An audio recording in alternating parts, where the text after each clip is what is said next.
Syempre, no one could have played it better than you. You are John and Mary. Thank you so much. And syempre, sa lahat ng nanood, I'm so grateful to everyone because we wouldn't have this if not for them. Thank you to all the viewers. And I remember, syempre, malaking karangalan ng award na. Yes. Malaking karangalan din na nag-box office dito kasi we saw talaga na gumagal sa mga tao. Yes, yes. I think this is really meaningful. Yeah. I mean, it's meaningful na magkaroon ka ng recognition. It's great to have a recognition from them. But even more meaningful because, you know, after 3 years nang wala nito, and, you know, nag-struggle yung industry, this signifies hope. So, this is a very, parang, ibang yung feeling na matanggap itong award na to at this time of our lives. Dahil nga nagkakaroon tayo ng struggle ngayon. Pero because of this, parang nararamdaman ko na nanunumbalik na yung pagtangkilik ulit ng tao. Kaya sobrang nakakataba ng puso na meron na tayo ulit nito. It's very, very hopeful. And congrats, ma'am, you helped and you did that. Nung magbalik sa mga tao. Meron po kayong tatak made Miss Alviar. Tapos napa-pressure po ba kayo kapag you're gonna take on a trip? Hindi ko alam ano ba yung tatak ni Cruz Alviar. Sa totoo lang, hindi ko alam kung ano yun. Oo, I don't know that. I just do what I do. So I don't really know what it is. But whatever it is, hindi naman ako na-pressure in the sense na parang kumbaga just do your best. So ganun lang yung feeling ko. Every project naman, kinakabahan ako. Kinakabahan ako not because of the pressure to, you know, to do better, but to tell a good story and to give the audience what they deserve.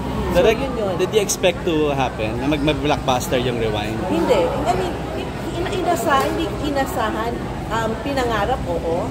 Parang kung ba we were hoping for it, but we didn't expect that kind of box office returns. I mean, it was very, parang kaya nga ang surreal ng moment eh. Kasi parang, umabot ng ganun and every time tumataas and tumataas. So, it's really God-given and that's what we're grateful for. May pressure ba on your part sa mga susunod niyong movie, blockbuster ulit? Sila pinapressure nila ako. Parang bahala na si God. Congratulations din sa Can't Buy Me Love. Yes, thank you. Pinag-usapan yung finale. Ay, salamat. Maraming Yung salamat. character ni Bettina. Oo nga, si Achik, so talagang tumatak eh. Nagulat ba kayo? Yeah. Ano yung may naging parang si Bettina yung naging mapiling contract nila? Kasi everyone's an obvious suspect. We wanted something that would really surprise the audience. We wanted na pagdating ng finale, what? Siya pala? Ganun yung reaction na gusto namin. And we're happy that we achieved that. Kasi talagang we wanted to keep it under wraps. In fact, like NDA pa nga yung mga artista, lahat ng staff, lahat ng tumungtong sa set. Kasi we really wanted to keep it a secret and a surprise. So, yun yung pinili ng dahilan kung bakit siya yung pinili namin. And also, meron naman siyang motivation eh. There's a motivation for her being the main villain. How is it working with yung dalawa, Don Bell? I love them. I love them. As in, napaka parang passionate sa work. So talagang grabe yung dedication nila sa craft nila.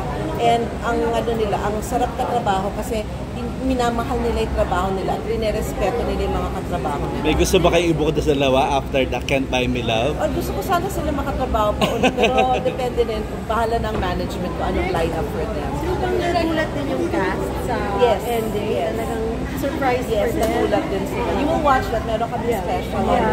Yes. What's next to you, Derek? After... Surprise! Surprise manager! Movie po ba or teleserye? Another teleserye? Soon. I-announce Very soon, actually. Very soon. Very soon. Nag-excel na ni Bettina dun sa pag-video niya. Alin doon? Yung sa gubat. Sa gubat? Well, mahaba yung buong gubat, pero yung buong confrontation, tuloy-tuloy lang yun. Actually, halos isang take lang siya. Kasi talagang binigay niya talaga lahat. Saka wala na kaming araw. So, pero talaga, because maganda naman yung performance, talagang buong gusto niya binigay. So, one take lang yun halos. Derek, you are working with mga great actor, actresses, mga love teams. Minsan kayo rin yung kumbaga, kung bakit sila sumisikat. Any other mga artists that you want to work with soon? Given Dongya, after Dongya, Hindi na ako kahit sino, go! Are you still open working? Sana magkaroon pa ng movie ang Katniel. Are you open working again with them? Kung Basta sakaling... open sila. Basta open sila. Basta open sila. Last Open din ako. question direct na lang din. Going back kay Bettina, no? Parang hindi rin kayo parang nagdalawang isip na, hindi, kayang-kaya to ni Kyla. Yeah. Oo, sure na kami doon. I mean, parang ano naman, wala naman tapon doon sa cast. Yeah. Parang kahit sinong maging ano talagang killer doon, sure kami na mapapanindigan nila yon at magbibigyan nila ng justice. But Kyla, ano naman nakita ko, sinasabi ko na nga, ito na yung next gen of superstars. Thank you so much. Thank you, Direk. Congratulations. Congratulations.